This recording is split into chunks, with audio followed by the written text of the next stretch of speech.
Thank you, Presiding Officer, and I am very pleased indeed to move this motion in my name.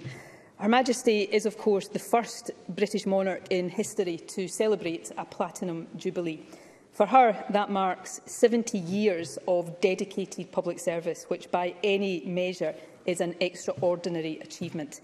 This Jubilee is therefore a hugely important personal milestone for the Queen, but it is also an occasion of historic significance. It will be marked over the next 4 days across the Commonwealth, throughout the UK and around Scotland. I will have the privilege of attending on behalf of the Scottish people the special Thanksgiving service in St Paul's Cathedral on Friday morning. And it is, as you have just indicated, Presiding Officer, fitting that this Parliament today adds our voice to the many tributes being paid. The Queen has been a very good friend to our Parliament for the past 23 years. The mace before us here in the Chamber, which of course was her gift to mark the Parliament's re-establishment in 1999, is inscribed with the words integrity, justice, wisdom, compassion. It is a treasured symbol of the values that underpin this institution and which guide those of us privileged to serve here. Since 1999, Her Majesty has addressed this chamber on several occasions. Most recently, last October, she reminded us of our responsibilities, particularly in the face of the climate crisis, to help create a better, healthier future and to make particular efforts to engage with young people as we do so. Her regular visits to Holyrood, both to this chamber and of course to her residence across the road from here, reflect the fact, as indeed she noted when she first addressed us, that Scotland occupies a special place in her affections. Her love of Balmoral is very well known. Her first ever public engagement was at Aberdeen Sailors' Home in 1944. When she visited Scotland 7 decades ago, following her accession to the throne, tens of thousands of people turned out to welcome her. Since then, Her Majesty has played an integral part in the story of modern Scotland. In the past decade alone, she has helped mark many important occasions here. She opened the Glasgow Commonwealth Games in 2014.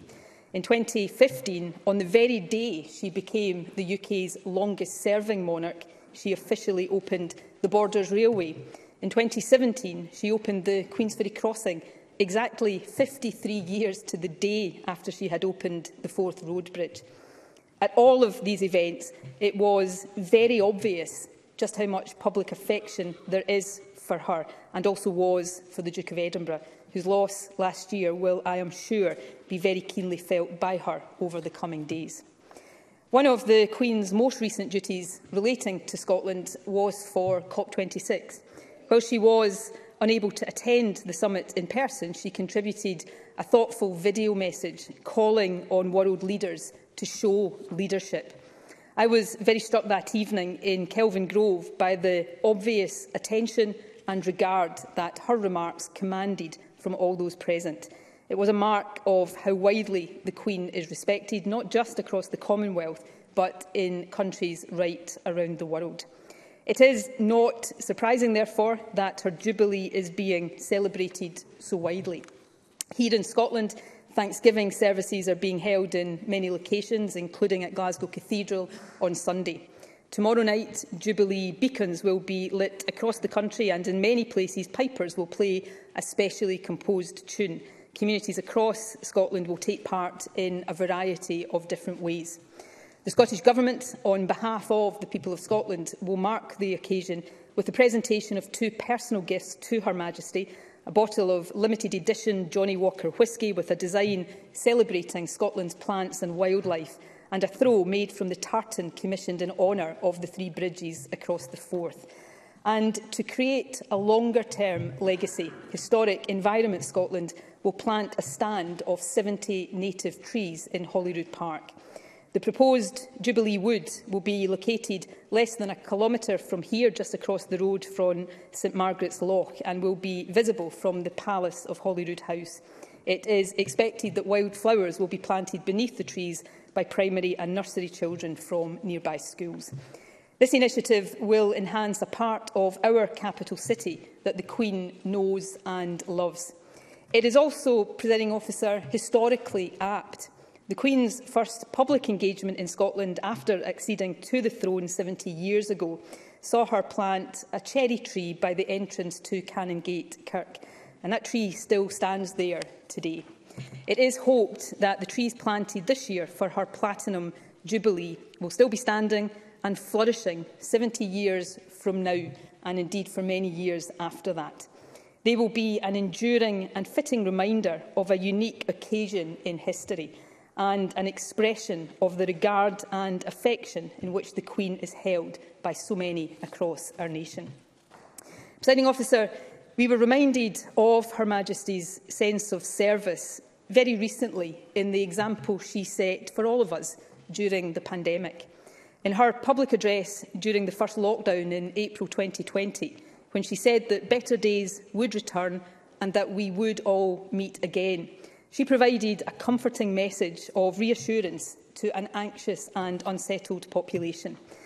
And of course, none of us will ever forget the deeply moving image of the Queen at the funeral of the Duke of Edinburgh, her husband of 70 years, undoubtedly an image for the ages, as she demonstrated yet again her determination to lead by example. She affirmed on that day, as she has done throughout her reign, those core values of integrity, wisdom, justice and compassion. The Queen has upheld those values for more than 7 decades now. She has been a constant figure in an ever-changing world, and she has provided support and encouragement to many over the decades. One of the great privileges of being First Minister, in common with my predecessors and with Prime Ministers over the past 70 years, is spending time with her privately. These conversations are, of course, rightly confidential, but it is fair to say that the opportunity to talk with her and to benefit from her knowledge, wisdom and unique perspective on modern history has been an experience that I deeply value and will always cherish. Presiding Officer, it is of course the case that there are, and always have been, different views in our country, indeed in this chamber, about the institution of monarchy. And the democratic right to express those views is always to be celebrated. But the occasion of the Platinum Jubilee is not just about an institution. It is, above all, about the life and service of an extraordinary woman, someone who had no more choice than any of us do about the circumstances into which she was born, but who has given a lifetime of dedicated service. We should all pay tribute to that. And so it is absolutely right that we celebrate the Platinum Jubilee of Her Majesty Queen Elizabeth. Let us congratulate her warmly on a reign of unprecedented length, and let us acknowledge with deep gratitude and respect her dedication to duty. Presiding Officer, it is a pleasure, and indeed it is my privilege, to move the motion in my name. Thank you. And I now call on Douglas Ross. Thank you very much, Presiding Officer, and it's a great pleasure for me to speak for the Scottish Conservatives in recognition of the Queen's Platinum Jubilee. The Queen has been the great constant in our nation's recent history. Less than 1 in 7 Scots have lived during the reign of another British monarch. And as we recognise the Queen's 70 years of service to the British people, we reflect not just on her reign so far, but also on the changes she has seen to our country and the role of the monarch in the United Kingdom today. The Queen came to the throne in 1952 at the age of just 25, following the passing of her father. And at that point, the UK was still recovering from the devastating impact of the Second World War. Rationing was still in place. Conscription continued, with British servicemen fighting in the Korean War, and the NHS was just 4 years old. Winston Churchill was the Prime Minister during the first years of her reign, and the Queen has seen 14 incumbents of that office. Yet the beginning of her reign was not just important here in the United Kingdom, it also had great significance across the globe. At the time, the UK ruled over a colonial empire with territories on every continent. And when the Queen was coronated, she was not just made the head of state of the United Kingdom, but also of 6 other countries. Today, the Queen is the monarch of 15 countries, including Canada, Australia, Papua New Guinea, New Zealand and Jamaica. She also succeeded her father as the head of the Commonwealth. And her role as leader of the Commonwealth and the influence in shaping the destiny of that organisation is one that we must celebrate when we reflect upon the Queen's reign to date. She presided over the transition of the British Empire into the Commonwealth of Nations, continuing the work done by her father to develop the Commonwealth from an informal association of former colonies who shared a monarchy to an international organisation of 54 countries, many of whom are republics. An organisation that has, of course, promoted democracy, human rights and the rule of law, including challenging apartheid in South Africa and Mugabe in Zimbabwe. Yet the significance of the Queen's reign is not just important for the Commonwealth, but for many, many other countries as well, because the Queen is an international stateswoman. She is the most travelled head of state in history. She's visited the United States several times to reaffirm our special relationship and has addressed the United Nations twice.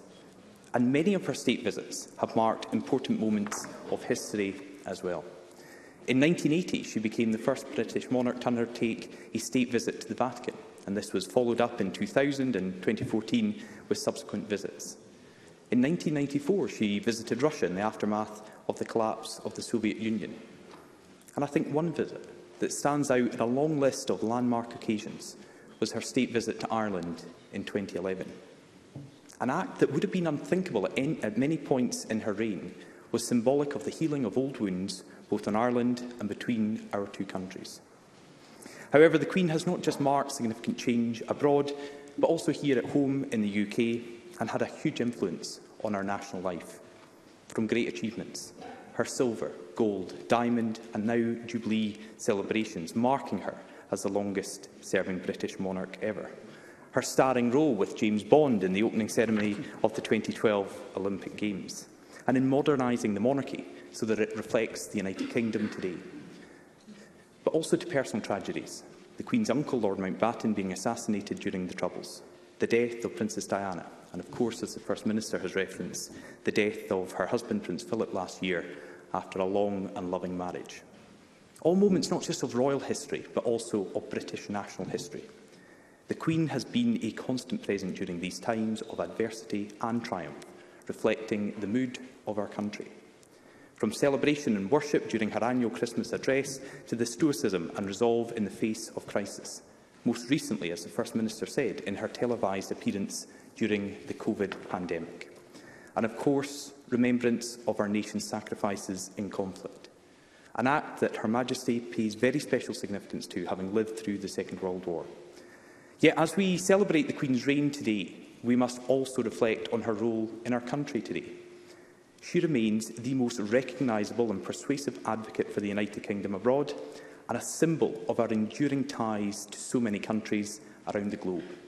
And she continues to dedicate her life to duty to our country. Our country, Scotland and the whole United Kingdom, is richer because of her dedication, her passion and her commitment to the people she has served and continues to serve. So it is my pleasure, on behalf of the Scottish Conservatives, to thank Her Majesty for her service to Scotland, to the whole United Kingdom and the Commonwealth. Long may she reign over us. Thank you. I now call on Anna Sarwar. Presiding Officer, on behalf of the Scottish Labour Party, I extend my congratulations to Her Majesty the Queen as she celebrates her Platinum Jubilee, and I pay tribute to her remarkable public service for more than 70 years. I join others in sending my very best wishes to Her Majesty at this special time for her and her family. This weekend is an opportunity to reflect on the Queen's extraordinary dedication to our country and its people. Her commitment has earned her respect and love of people here in Scotland, across the UK and across the world. Our country, our world, has changed beyond recognition since the 1950s, but one thing has remained constant during those turbulent times of change, and that is Her Majesty's dedication to duty, her integrity, her warmth and her selfless service to others. They are values which she lived by when ascending to the throne, and they are values which she lives by today, despite the many changes and challenges she has faced and our country has faced. They are values as relevant today as they have always been, perhaps more so than ever in these times when we face division, cynicism and a worrying loss of trust in public institutions. And the importance of recognising public services and public service unites us all in this chamber. Many of us have had the honour of hearing the Queen address this very chamber. Some were even at the other end of the Royal Mile in 1990, when she opened the Scottish Parliament with the words, "It is our solemn duty, with the eyes of the country upon us, to mark the point when this new Parliament assumes its full powers in the service of the Scottish people." An important reminder then, as today, that despite our many political disagreements and arguments, all of us here are in the service of the Scottish people. This coming weekend, the shows on our TVs will look back at the Queen's remarkable reign, but this Jubilee is about much more than looking back at history. It is also an opportunity to look at our country today. So while many will be working hard this weekend, particularly our frontline workers, I hope everyone has an opportunity to enjoy the celebrations and spend some cherished time with their loved ones. Cherished time that many of us didn't get through those difficult past couple of years. This weekend also marks National Thank You Day, when we can say thank you not only to the Queen for her service, but to everyone who has helped us through the difficult times we have faced in the past few years. From the nurses and doctors, the scientists and teachers, and to our neighbours, our families and our friends. And I know many will take a moment to remember those they lost during the pandemic. As has been referenced already, at perhaps one of the darkest times in our United Kingdom's modern history, Her Majesty found the words to pull together a nation and remind us that we will meet our loved ones again. The Queen herself is no stranger to the grief felt by millions, so encapsulated in that striking photo of her sitting alone at her beloved husband's funeral. There are some who say Scotland and the United Kingdom's best days are behind us. I believe they are wrong. Our best days are ahead of us, and together, as we celebrate, we can build the social bonds of a better union that celebrates the values of Her Majesty and these islands: duty, integrity, warmth and selfless service to others. So on behalf of the Scottish Labour Party, I wish Her Majesty a wonderful Platinum Jubilee, and I wish her the best of health, happiness and strength in the years to come. Thank you. Thank you. And I now call on Alex Cole-Hamilton. Thank you very much indeed, Presiding Officer. It is a singular honour to rise for the Scottish Liberal Democrats to offer our congratulations to Her Majesty on the occasion of her Platinum Jubilee. This is a very special time. None of us shall ever again see another Platinum Jubilee. It is absolutely fitting that we mark it in this way. Presiding Officer, I'd like to begin this afternoon with a quote, if I may. "I have, in sincerity, pledged myself to your service, as so many of you have pledged to mine. Throughout all my life and with all my heart, I shall strive to be worthy of your trust." Those were the words of Her Majesty the Queen, spoken on the occasion of her coronation day in 1953. It is self-evident how hard she has strived, and even amongst the most ardent Republican hearts in this chamber, she has been found worthy of our trust, and we thank her for fulfilling the promise of those words. Presiding Officer, we live in a world and we work in a parliamentary chamber that is filled often with hyperbole, where actions and events are often spoken of in terms that overstate their importance and their significance. But today it is fitting that we reach for loftier language to sum up what has been 70 years of remarkable service from a genuinely unique and historic figure. It is right that we mark her long service, both in the chamber today, but with the festivities that are planned across the country over these coming days. During the Queen's reign, we have heard she has seen 14 Prime Ministers come and go, and she has met with 13 of the last 14 US presidents. She has represented this country and the Commonwealth around the world with unfaltering poise and with distinction. Indeed, in a world that can sometimes seem sadly and increasingly defined by shallow self-interest, Her Majesty has long served as an exquisite example of the best of Britishness: humility, service, dedication to duty, dignity and forbearance. She has been a pillar of comfort and of reassurance during times of uncertainty and of emergency.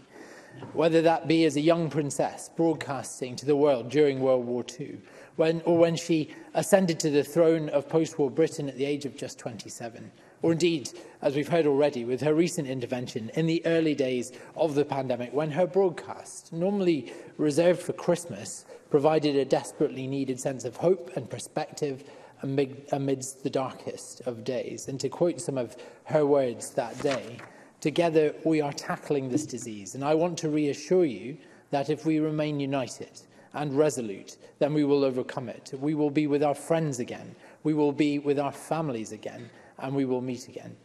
The Queen has always held Scotland close to her heart. Indeed, in this very chamber, just last year, she spoke of her deep and abiding affection for our country. Over the next few days, Scotland will give its own tribute to the Queen, with events planned in our many towns and cities and villages. There are those who have argued that the money spent on celebrating the Jubilee is unjustified, especially amidst the cost of living crisis. I do have some sympathy for that perspective, but, presiding officer, we must remember that these festivities also mark and commemorate a chapter in our nation's story. Who we have been, what we have stood for these past 70 years will be acknowledged and celebrated this weekend. That is invaluable, and I hope it serves to unite us. After 2 years of isolation and at a time when we face more uncertainty and more challenge. In concluding, I'd like, on behalf of the Scottish Liberal Democrats, to thank Her Majesty for her incredible long years of service and to wish her the very happiest Platinum Jubilee. Thank you. Thank you. That concludes the debate on the Queen's